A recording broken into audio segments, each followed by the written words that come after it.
Welcome back to Tully Television, and today we're going to be getting into Book of Boba Fett Episode 6, From the Desert Comes a Friend. But before we get into all that for the day, I want to thank everyone for stopping by, subscribing, commenting, liking, sharing, all that beautiful YouTube stuff. If I have yet to earn your subscription, please hit that red subscribe bar down below. Hit all and bell notifications so you never miss an episode of Tully Television. And without further ado, Book of Boba Fett Episode 6, directed by Dave Filoni, written by Jon Favreau and Dave Filoni. We got Tamaru Morrison as Boba Fett, Ming-Na Wen as Finesse Shand, Pedro Pascal as Din Jarjin the Mandalorian, Sophia Thatcher as Drash, Jordan Bolger as Scad, David Pasquale as the mayor's Mojo Domo, Jennifer Beals as Garza Fwip, Corey Burton as Chad Bane, the voice of him, Rosario Dawson as Ahsoka Tano, Mark Hamill as Luke Skywalker, and Timothy Olyphant as Cab Vance. Um, the actor who plays Black uh, Scardanton is also in this. I forget his name right at the moment. But we start off the opening scene of Cobb uh, coming across some Pyke Syndicate people in the middle of dealing their spice. He tells them basically that he's going to let them go, but if they can't continue to come here to do whatever it is they're doing. They attempt to take him out. He takes out three of them before the fourth one gives up, and he lets the fourth one know that he's going to leave the box of spice there, but to tell the people he works for that this area is no longer open for business. As he takes off, the box of spice that was left behind, aka Star Wars drugs, then was kicked over and left to go to the winds. And so we know now that Cobb is going to somehow become uh, involved in this. Then we transition to the Mandalorian traveling to the planet that Luke Skywalker and Grogu are on for Grogu's training. We see R2D2 originally, uh, and he decides to lead Mando to the area where he's supposed to wait. So as he's sitting there, he's wondering what all these spider bots are doing, and it seems to be that they're constructing some sort of building, temple, what have you. And then we then transfer again over to Luke Skywalker and Grogu meditating in an open field. I feel like they really did better artwork with Luke's face. Even though in the end of The Mandalorian 2 season they did a great job there, these deep fakes are becoming really better. And I also like what they did with Grogu throughout the episode. They made him more mobile. They made him be able to do a bunch of flips and jumps and stuff like that throughout the episode. So that was kind of cool to see him a little bit more mobile in this episode as opposed to episodes of The Mandalorian in the past. As you're walking, you see Luke giving him some force hops uh, in the walk of the desert because he notices that Grogu is losing his concentration during this meditation exercise. Um, so as they're walking, he asks Grogu if he remembers where he's from. He doesn't, and Luke decides to help open some memories for him. And we discover that he's a survivor of Order 66. because his memories show a couple of Jedi getting uh, blasted by stormtroopers, and as they approach Grogu, that's when his memories fade away. Luke is explaining to him that he has to figure out how to let his emotional baggage loose in order to proceed with becoming one with the Force, because it's really hard to maintain that balance with emotions tied into you. We transition back to Din Jarjin being he kind of napped a little bit, but then was startled by Ahsoka, and they give which was a nice little surprise too. So many nice surprises in this episode.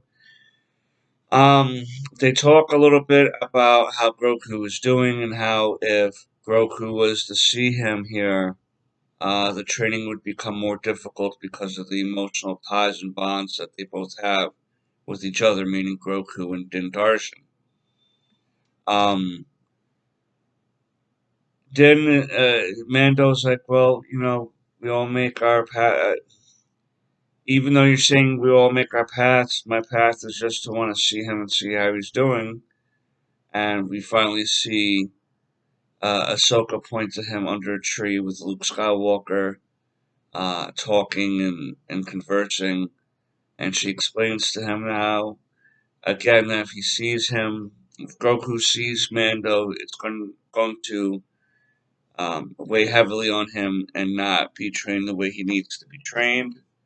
Um, he explains he just wanted to give him the armor, but finally agrees to just leaving the armor with Ahsoka and taking off without seeing Grogu because he wants him to be able to reach his full potential, even though he misses him. Um, let's see here. We see more training with Grogu. The training droid that we see from a New Hope episode is, I don't know if it's the same training droid, but a similar droid in training uh, is activated by Luke to help Grogu train and anticipate and stuff like that using the Force. And then that's when we see little Grogu get blasted at first, and he's like, "Oh," but then he starts jumping and flipping around like he's I don't know, some sort of Olympian or something. I was trying to think of a joke. I couldn't think of any. But hopping around like the little frogs he wanted to eat. All right, hopping around like the little frogs he wanted to eat. And we see a nice callback to Empire Strikes Back with Luke running around in Dagobah with Yoda on his back. Here we see Luke running around and flipping around and stuff with Grogu on his back.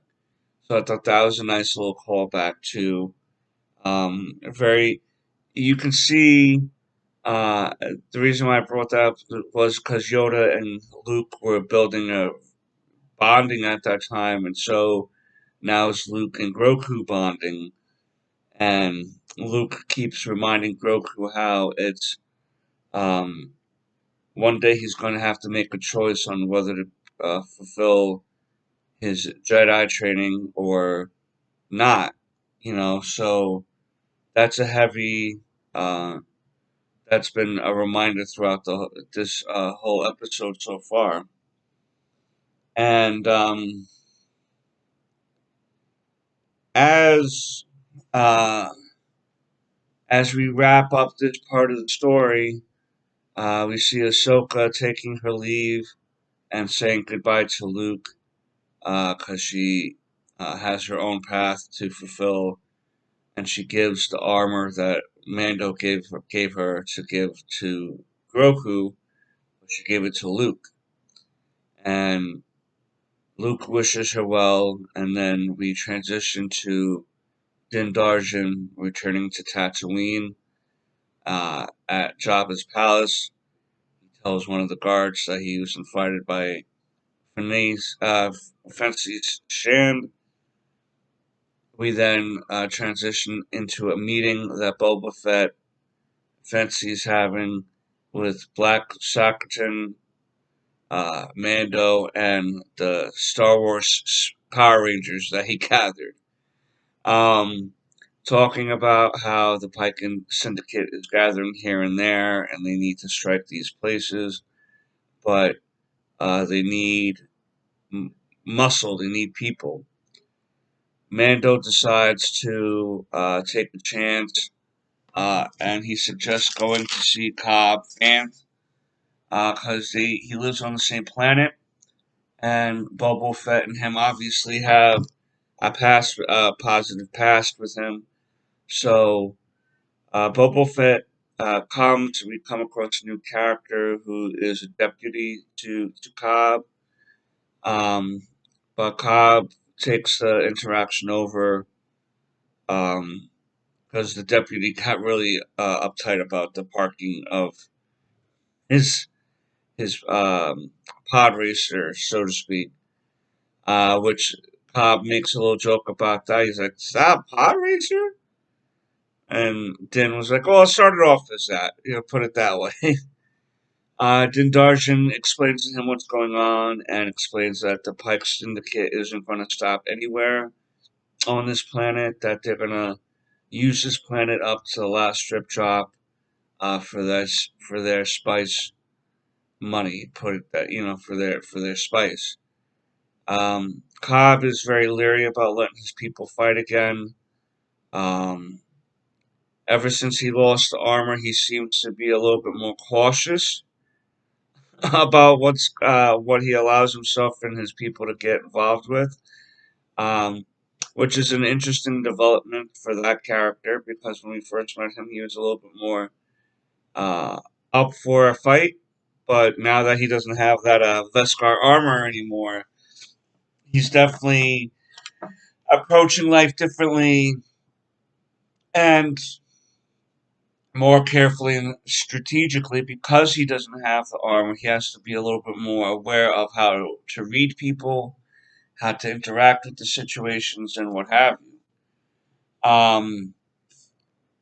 He basically rejects Din Darjan at the moment, and as Din Darjan leaves, we see a figure from the distance uh, approaching Cobb, and he has the street cleared out, and the deputy is kind of lingering near the door of the bar, and it's almost as if the sheriff and the outlaw were going to meet at high noon in the middle of town, and when the clock strikes 12, it's on. Had that very spaghetti western feel to it, and when finally, uh, what's his name? Cad Bane approaches Cobb. He explains to him how he should be aware of not helping Boba Fett. He's not asking him to choose any sides, but uh, if he stays neutral, his people will not be hurt. But if he decides to side with Boba Fett, it can not work out for his people. The deputy gets a little uptight, and finally the tension breaks, and he attempts to shoot at um, Chad, Chad Bane, Cad Bane. Cad Bane winds up returning fire and killing the deputy and also shooting Cobb. But we don't know right at this moment if Cobb is dead or even if the deputy's dead. But the deputy got hit up pretty good. He got 4 or 5 blaster shots. Cobb only got 2, I believe. And he basically says, "Stay out of it," and takes off. The last scene I want to talk about what happened a little bit before that, though. And it was at the sanctuary where Parsha Foot works at and runs. A couple of Pyke Syndicate members had come in and had sat down in the far corner of Sanctuary Bar and gambling spot there. They're approached on whether they want their helmets cleaned, do they want a drink, they refuse any services. And as Garza Flip is trying to figure out what they're there for, they decide to take off. And the service droid that was trying to take care of them realized they left a container there. And once anyone can figure out or put two and two together what the hell just happened, boom, the whole sanctuary blows up. I'm assuming killing Garza Flip and pretty much the majority of the people, of the beings that are in that bar. The only way you may get any type of information is if you these droids that were in there have some sort of memory chip or whatever, or hard drive in there that can be accessed, some sort of way to access their memories. Maybe you can do that. But that explosion was so fatal, it looked like it definitely took out any organic beings that were living in there, at least. And so the Pyke Syndicate is really coming hard against Boba Fett and his places of interest, his places of allies and such. And it's really going to be interesting seeing where this season finale at next week ends. I initially was upset about episode 5 because it's solely concentrated on the Mandalorian. I felt didn't advance the story for Boba Fett on any sort of level. This episode, even though we spent half of the episode basically with Mando again and Grogu, um, it does. I felt like this week's episode, with them doing these scenes, did feel a little bit more because it made Din Jarjin again with no strings attached because Grogu's not with him, so he's able to help Boba Fett the way he needs to and concentrate on that because he wants to help him out with being that Boba Fett helped him out back in The Mandalorian season 2, season 1. But he's returning the favor. Um, Also, I want to speak about how Luke gave Grogu a final chance, a final decision to make himself. He presented the Beskar armor, which looks like a mesh armor, to Grogu, saying that the Mandalorian had dropped it off for him. He also presented Yoda's um, lightsaber to him and explained to him, because he did explain to Grogu that he knew someone like him and was curious if he knew anyone like Yoda himself. And he basically explains to him one last time that emotional ties can prevent you from being a proper Jedi. So you'd have to pick one or the other. And so you either pick the lightsaber to become the Jedi or the mesh armor to then find your way back to the Mandalorian and live your life with him, basically. Because he also tried to make Roku aware that um, for us, for you, what's a short time is a lifetime for us. You think 50, 60 years is nothing to you because you can live up to 900 years, 1,000 years. But some people die in their 50s, 60s. Some people don't even make it that far. So he has to be aware of that too going forward. What is his relationship going to be with people? What is he willing to do and keeping relationships if he lives for so long? Um, what will be his greatest purpose? Um, and that's where the episode basically ends. We're going to figure out what his decision is. We're probably going to see it in the next episode. Um, I just feel like the Mandalorian part of the story did help finally advance some of Boba Fett's storyline because now we have Din trying to get allies to help Boba Fett.